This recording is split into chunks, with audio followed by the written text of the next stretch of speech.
Good morning, good afternoon, good evening, my people, lovers of freedom all over the world. Wherever you join us from today, welcome to Expose News TV. Yes, now one and all the only updated news channel where they give you back-to-back news and information as it happen, as it is solve for Biafran territory. Don't forget them too. Turn on your notification, press that bell with it there so that you're gonna get green whenever we drop our videos. Yes, because if you find place to get videos every day on issues with the trend where they happen within Biafran land. Now for here, you're gonna get them, especially those ones where say go see for Zoom media. Definitely we know the fear we go post them for here as they happen. Now make we go straight up to the matter. If you look this video, they see these pictures we be say I just scatter everywhere. You go know say currently for Biafran land on Azugidi gada gada. Yes, this is the situation of Biafrans in our own land. Yes, and because of this terrorist Nigerian army. Yeah, the terrorist zoo army, they cause plenty katakata for the land as it be. And that is why people like Nnamdi Kanu are being incarcerated today just for them to shut up and stop defending their people. People like Simon Èkpá, the zoo government, they fight back and front. They fight am with everything we then get, just to make sure say person no go rise to talk the reality on wetin dey happen. Person no go rise to defend the land. But they don't know say this United States of Biafra wey be say we don achieve wey the declaration may happen for November, and nothing go fit take am away from us. Nothing. Since that December 2nd redeclaration, a lot of things don't they happen for Biafran land, and we don't they see as these people are ready, to do whatever necessary to make sure say then clear Biafrans. At least a typical example. Now the matter we they see for also, funny enough, also no be even the only place where we say all this kind of matter they happen. Musa they go from one television media, both in diaspora, international media, and their local media outlets. They talk, they lie for the people will be saying they lie about the controversies where they happen. But he continues to run away from the truth. He continues to run away from the truth. And I feel, these media personnel are not even having the balls enough to tell him the reality on waiting then they do, waiting the men they do, for Biafran land. Make una no they deceived, by the gullible ones. Because I don't they hear plenty matter, they don't turn them around now. Be saying no be military, they buy our people again. They don't talk say now Biafrans they buy their fellow Biafrans. They don't they call them communal war. The reality be say nothing like communal WAR for Biafran land.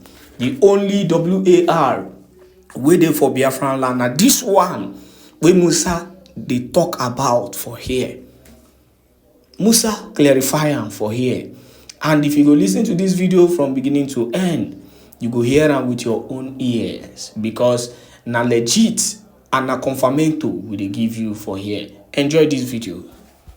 The sounds of fighting between the Nigerian army and insurgent groups in the northeast and southeast of Nigeria and criminal gangs in the northwest has reverberated across the country.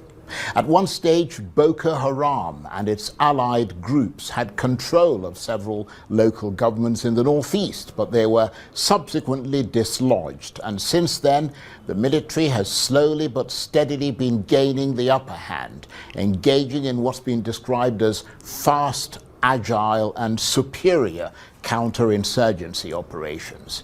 But it's had to face new security challenges in the northwest, north central and southeast, as well as a smattering of criminal kidnap gangs elsewhere.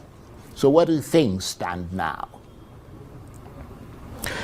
Well, for the very latest, I'm suitably delighted to say that I'm joined now in the studio by the most senior military officer in Nigeria and highest ranking military advisor to the President, General Christopher Musa, who is, of course, Nigeria's Chief of Defense Staff. Thank you very much indeed for coming. Thank you very much. Thank you for having me. The Nigerian security situation has been quite a complicated story to follow, hasn't it? Because there are so many bits to it, from insurgencies to banditry, farmer-herder clashes, to the criminality of robberies and kidnappings. So it's a complex patchwork, isn't it? Fantastic. Potpourri of problems, yes. Challenges, challenges, challenges. But we're rising up to the occasion. Like when insurgency started, the armed forces of Nigeria has always traditionally been a conventional armed force. And over time, so it took us time to really be able to adjust. We're used to fighting countries. Now we have to deal from enemy within, and that makes it very, very difficult. Because the enemy equally understands that you are bounded by human rights. So he's always mixing within the public. So it makes it extremely difficult. If you make a mistake, there's an outcry against you. And so precision. That has to do with a lot of technology we don't have. So we're gradually trying to build up those capacities, and it's not been easy, but we're heading in the right direction. I can guarantee you that. So, I mean, you say heading in the right direction. Where do things stand at the moment with all these battles that I just mentioned? I mean, let's start with the insurgency in the northeast. Have you taken full control of the region, or you haven't quite done that yet? Well, criminality is something, there is no nation that is crime-free. So it makes it extremely difficult. There's a difference between an insurgency and just random crime. How it starts from criminality, robbery, gets to terrorism, gets to insurgency. When you defeat that, it comes down that line and comes back to criminality. So we're now in between criminality, banditry, and the last stages of insurgency. So you've pushed them back, but not out. Not out. It's going to be extremely difficult to say totally out. Right. Yeah, because it's not. There's never a situation where you have 100% crime-free society. It doesn't happen. Sometimes I think we beat ourselves a lot, making it look as if it is. Probably because we're not used to it. It's a new thing, and it's a new thing all over the world. Remember, the US was in Afghanistan for 20 years. They fought. But it's not their country, though. Yes, it's it's not a their little bit country. different if you're but in it gave the them a lot. borders It of gave the them a lot United of freedom. States. It gave them a lot of freedom, and with the technology they have. Remember, the budget of the US last year, 2023, was $858 billion. They produce the equipment. We don't. You know, so we're going through challenges. We have the economic issues we're having, and it's not only the military security. So we're trying with the little we have, and then trying to push up. Okay, so that's the northeast. Yes. Push them back, but not out. Not out. But to a place where you feel comfortable. They are now within. Yes, now they are within the Lake Chad area, which is almost like a different country. A different country. Right. Yeah. So to that extent, yes. Okay. For the northwest, is a social malaise. Why I said so is, kidnapping now has become business. You find families, brothers kidnapping sisters. Some individuals are even kidnapping themselves. And to some extent, that's a police job, isn't it? Good. Now, the new world order is unlike how it used to be. In the past, conventional, so the police had the privilege of handling what is going on within the country. Now, there is no difference. The gaps are blurred. The lines are blurred, so everybody has to be up and doing. And that's why we've always made it clear that the armed forces alone cannot do it, the security forces alone cannot do it. All Nigerians must take ownership of the challenges we're facing. You see something, you report as quickly as possible. I mean, they are neighbors. You see somebody that doesn't do anything. He's driving a flashy car, living larger than life, no place of income. But everybody keeps quiet. So it makes it, we can't be everywhere. So we need the citizens to take that ownership, to know that they have a responsibility too. Indeed. To rise up and checkmate such things. And that's the only way it makes it a lot easier for us to work. And I'm happy with forums like this that will be able to highlight things we're doing and the need, appealing to Nigerians to also cooperate. We're getting that kind of, and that's why you see it's getting better. I think in the entire North Central, Northwest, Northeast, is really getting better. We came in last year the present regime came in, and when we came on board, we realized these are the issues. We need to appeal to all the governors, all the stakeholders to be part of the success. And we are getting that support, and it's making it a lot. And that's why you see things are really beginning to pick up. Well, slowly. Certainly the north central region, which has been battered by sort of farmer-herder clashes. I mean, things seem to have quietened down there a bit. I mean, we're not in the business of just sort of knocking the... I mean, where there's some success, we obviously acknowledge we do appreciate that. I mean, that, yes. how has that been achieved? No, it's been well, because like I said, it's a whole of society approach, and that's what we adopted. My philosophy has been people-centric. The armed forces firstly must ensure that we show that we're committed, we're sincere, we're impartial in what we're doing. And that is what Nigerians have seen. And then people are now warming up. Now people are no more scared of reporting, because they know that they will be protected. You know, because somebody feels if he reports certain thing and then the enemy comes after him, next time nobody wants to talk. But now they can know that they can tell us things, we'll take action, and they're protected. And that suggests that your intelligence gathering is getting stronger. It's getting stronger, getting better, and we're getting a lot of cooperation from Nigerians. Right. Yeah. And the southeast and the insurgency there, what's the latest update? Fantastic. I mean, with the arrest of Samuel Èkpá, you can imagine what has gone up. People are even speaking up in the southeast now for the first time. The stay-at-home thing is now being watered down, and I'm sure it's going to stop immediately. We are working together with the governors. What we try to do now is to discuss with everybody, because we realize that fighting asymmetric warfare is about communication.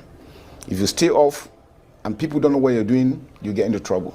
So we're taking everybody around, we're bringing everybody together to know that they have a responsibility to do, and that's what's giving us the successes.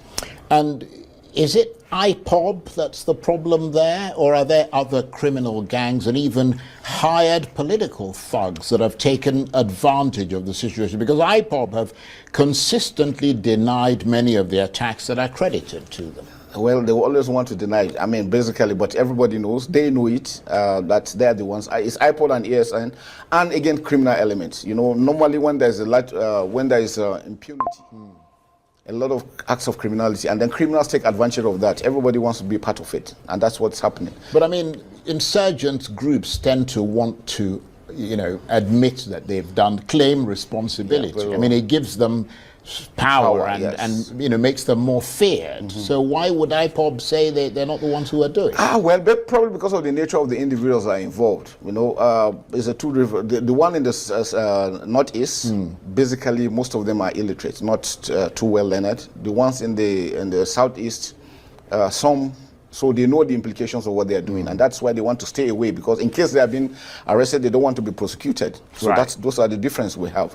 But we know them, and then with the arrest, things are really picking up. And the good thing is that we have a good team.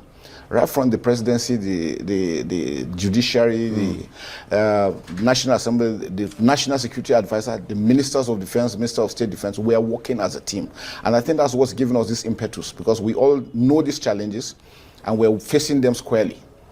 And so we have the Nigerian army battering away at these many security threats, across Nigeria. How much of these collective challenges weakened the Nigerian army? And are you able to give us a broad sense of the losses that the army has sustained as a result of these multiple conflicts? I mean, I wonder how much the army's been hobbled by them.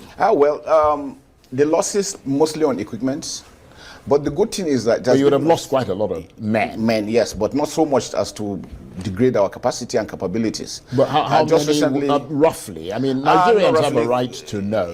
We'll make that available. Now I don't have the figures. I don't want to speculate. Right. Yeah, we just at Depot Nigerian Army last week, we just graduated another 5,800 recruits. Right. Nigerian Defense Academy, we commissioned over 800 officers, young men. So we're getting them in. And then we're working. Training, for us, training is critical, because we want them to do the right thing. We want them to act professionally, which is very critical because we want to avoid mistakes. These mistakes also cost us a lot, and it affects the morale of the troops, which is critical. If the troops are not happy what's going on, it's going to affect their ability to perform. So indeed. It's very critical for us to do. But nothing has affected our morale. We're working very well. All our troops are being paid, their welfare taken care of. It's not enough. We still will need more, but with what we have, we're still projecting and will continue to do. And I'm sure that the president is equally behind us solidly, and that is one good thing that we have. So strategically speaking, and just to summarize that section of our discussion, you are now unquestionably on top of the security situation. You have control of it, but you haven't completely turfed these various security threats Yes, out. because asymmetric warfare, you are dealing with, for the insurgents, you are dealing with ideology. Right. You can't read it on somebody's face. And why it is so difficult is the non-state actors, nothing is written on their faces. You only know them when you see them armed, or when you follow their activities and you're able to track them down. So those are, so a lot of technology is required. We don't have that much, but the little we have, we're doing headway. And the good thing is that we're working like a team, like I mentioned, the armed forces, the police, other security agencies, everybody has a responsibility.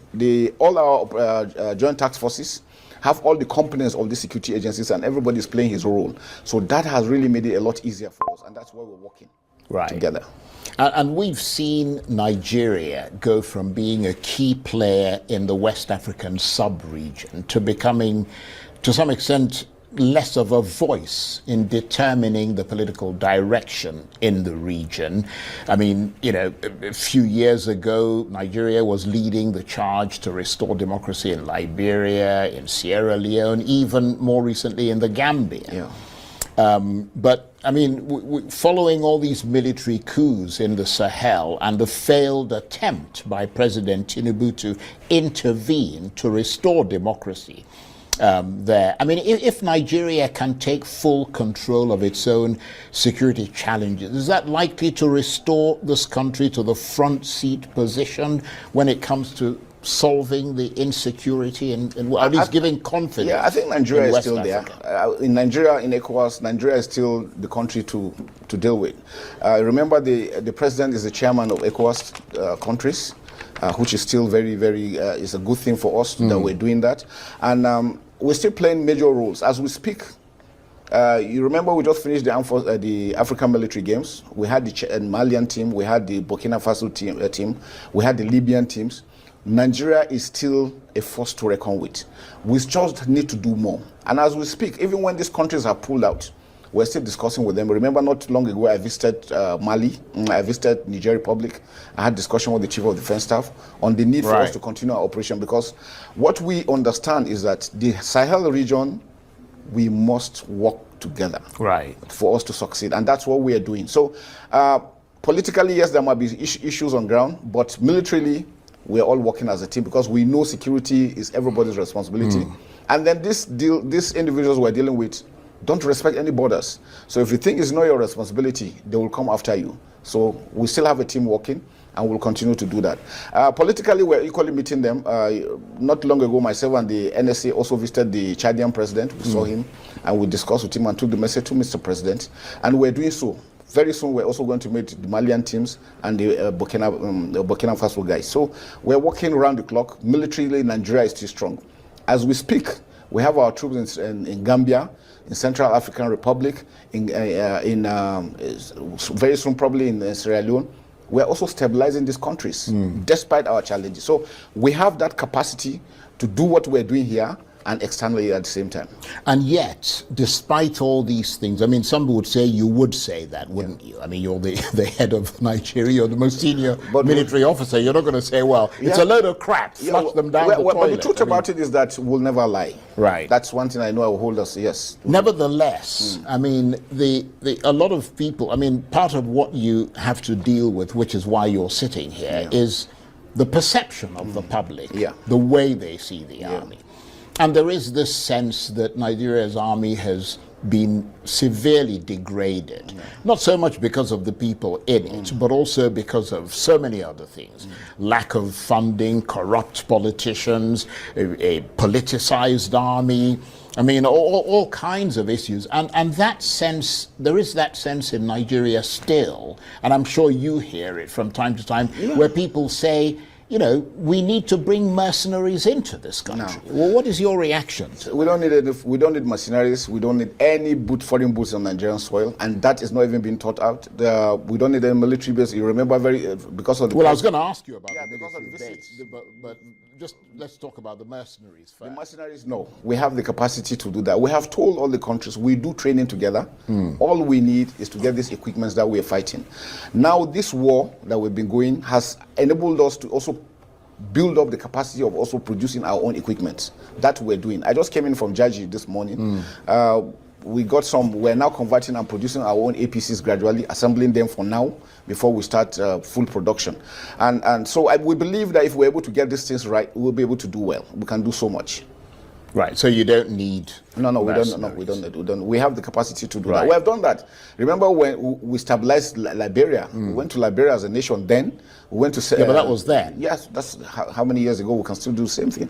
You know, the good thing I want to tell Nigerians is the armed forces has remained a beacon of hope for Nigeria. We'll continue to support democracy. No military personnel is interested in any coups, none at all. We thrive better in a democratic setting, and that's what we want to do. So we want to sustain it. And you know, the armed forces is just a tool to democracy for us to defend and to protect every Nigerian inside and outside. That is our role, and that's what we're going to continue to play. Well, you mentioned the issue of military bases. I mean, there's a story that's been going around that Nigeria has granted permission to France to establish a military base in Nigeria. Not even considered. Is that a fact? It was not even a part of discussion. It was not at all. Like I said, you know, I think the thing people have against the military sometimes is because of the past military regimes. But that has gone for 20-something years. We have shown capacity, we have shown our willingness to continue to subject ourselves to democratic norms. And that's what we'll continue to do. So, and that's why forums like this is what we take advantage of, to show Nigerians that this is a different armed forces. We are people-centric. We are for Nigerians. And we're here to protect Nigerians. Yeah, everything that we do. Yeah, the problem general is that the issue that brings France in is not within Nigeria's borders. It's outside Nigeria's borders. It's a threat from the Sahel.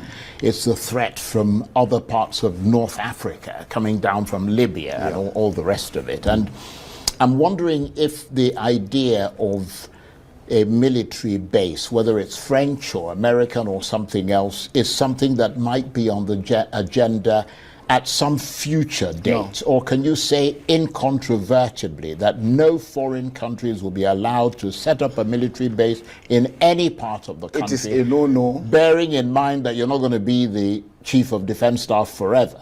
It has never happened. So you can only speak for about the time when you're around. I've been in the system for almost 30-something years Right. now. Since I've been there, we've not had one. Not now and not ever.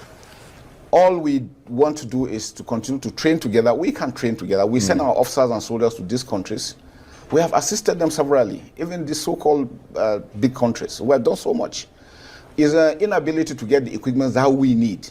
Even with our money, it's been difficult getting some equipment. And so we feel, and that's why I'm happy with Mr. President approving the bill on DICON for us to produce. Now we are partnering with a lot of original equipment manufacturers for them to come into Nigeria and produce in situ, because we know with a population of 200 million, the market is there. And then we can also reach out to countries, our neighbors, and that would be great for us. So what would be the implications for Nigeria's sovereignty if foreign military bases were allowed to be set up in this country from your military perspective? What would be the implication? The implication is that you sold your sovereignty to somebody else. Well, they're establishing a military base. It doesn't mean you've sold your sovereignty. Of course. Do you know what's happening in Japan? Japan, they have a military base. You don't control what they do. They don't follow your laws. You don't have any prosecutorial opportunity on any of them. You don't do that. And then what we know is that once you allow any of these foreign countries in, one, you know the dynamics in the world. You come to the West, the East takes the advantage, and then we turn the West, our region to a proxy war. Who wouldn't want that? We have enough challenges we're facing. We'll not allow any of them come in. All we need is we're going to cooperate, work together. We get the equipment, we fight our battles. Right. Okay. Well, that sounds very reassuring. So we will obviously accept your assessment of that and you know, go with it. But let's talk about still the internal threats, because that really is it, not so much the foreign bases or anything like that. Who are the new group called Lakurawa? Lakurawa, they are not a new group. They've been in Nigeria since 2018. Well, if they've been in Nigeria, why have you allowed them to be in Nigeria? They didn't come as terrorists or as non-state actors. You know, this is what we see. Sometimes, how did Boko Haram start? When they started, we looked the other way around. If we had nipped it in the bud, we wouldn't have gotten to where we are today. So they came in, the communities invited them in, because, you know, we share about 1,500 kilometers border with Niger Republic. 7 Nigerian states, we have common affinity, common religion, common cultures together. So it's difficult for you to separate us. So some people from these areas brought them in as friends to come and stay. And armed people? No, they were not armed then. Right, okay. They were not armed. And then when they came in, you know, they told them that they didn't have any problem with them. Their problem they had was with Niger Republic. So they accepted them and kept them in, and then they were, you know, showing them, okay, the government is too far away. I'm here. I have some funds. I could give you money to do this. Give you money. Gradually, they bought their way in, and then before they now turn around and say, okay, now you start have to pay for us being here, because they couldn't get enough funds. And that's where the problem started. It was only when that started that the cry came out. Right. So now we are reacting to that, and now I can tell you operations are ongoing. We're taking them out completely, and we're working together with Republic of Niger. We have 20 kilometers right of pursuit, so we can take them out into, because normally what they do is they go across the border, you put them the heat, they cross into international borders, and you leave them. But now we have that. We do that with Cameroon, Chad, Nigeria, and Benin Republic. So we're working on that, and I'm sure within a very short time it will be cleared. Right. What about things like oil theft? I mean, that's a big problem in this country. It is not only, I mean, it's eaten into this country's economy, and technically it affects your budget as well. So much. But a lot of the allegations there are aimed against the army. Well, let me say this. It's easier to point. You know, one thing I've observed is that the armed forces seem to be the fall guys. I mean, everybody does. If you want to blame anybody, blame the armed forces. Just throw us under the bus. Well, I mean, the local people who observe what is happening, they talk to us. We live with these local people. And I can tell you, Mr. President 2-3 months ago gave us a mandate. He wanted us to restore production. And then we're about 1.4, 1.5, and we assured him that we'll do. Our target for this year was 2 million barrels per day. So far, we have achieved 1.8. Now, what is going on there is there are a lot of issues on ground beyond the ordinary eyes. I can tell you for free that the armed forces are doing everything possible. I can tell you. But is there an element of corruption? I mean, you've been very honest and straightforward with us. Is there an element of official collusion by way of the army or possibly the navy or any of the If you say official collusion, making maybe an arrangement from the headquarters for No. What I mean is by people who are wearing uniforms. There's a probability. There's a probability. But what I tell you But I would have thought that you'd be more definitive. I mean, if you're there to tackle the problem, you'd be more able to tell us definitively that there is a problem here, and we're definitely definitely there's a problem, but not to that extent that it makes any big difference. What we do is that we have standing court martials all over the theaters. Any member of armed forces knows that if he's arrested. Have you court-martialed any of them? In the past, yes, but as of recent, we made sure that everybody is above board, and that is working very well. And I can guarantee you that what we're doing now is a lot better. We're getting it right. We've centralized our operations, because then why it was easier was because a lot of people were operating in silos. So they had that ability to be able to do things unchecked. Now we have a central joint task force, central monitoring team that is watching everybody operating within that general area. So we're seeing everything, and then action has been taken. And is that what you're doing now that you weren't doing before? Yes. Now we're doing it more holistically and more realistically. Yes. Okay, what about this nettlesome question, the issue of the missing Chibok girls? What update can you give us? Is it over? We should forget about them and that's it? No, they're never going to come home? No, it's not over. I was in the theater. I was able to recover 11 of them. When I left the theater, so far we've recovered almost 10 additional ones. Why it is difficult is because you are, like I said, you are dealing with people that are within. So if you don't have the information, the right information, tracking them to where, and because they are in the Tumbus is where you have the Lake Chad area. And so that's an area that is not too well known, it's not open. So, but we are still following. And as soon as we get them, we bring them out and then hand them over back to government. It is a very sad event, I must tell you, for real. How many are still missing? I mean, just roughly speaking, because I know it's difficult to, to ask you whilst you're sort of sitting there. But broadly speaking, dozens are still missing. Yes, right? dozens are still missing. Yeah, and there is really very little hope of bringing. No, them there's strong hope. There's strong hope. What is that hope based on? We're following on leads. You know, we get information. This one is here, Chibok person here. Then we go and follow. But they've been gone since 2014. Yeah, but that's a big issue. It's a big issue.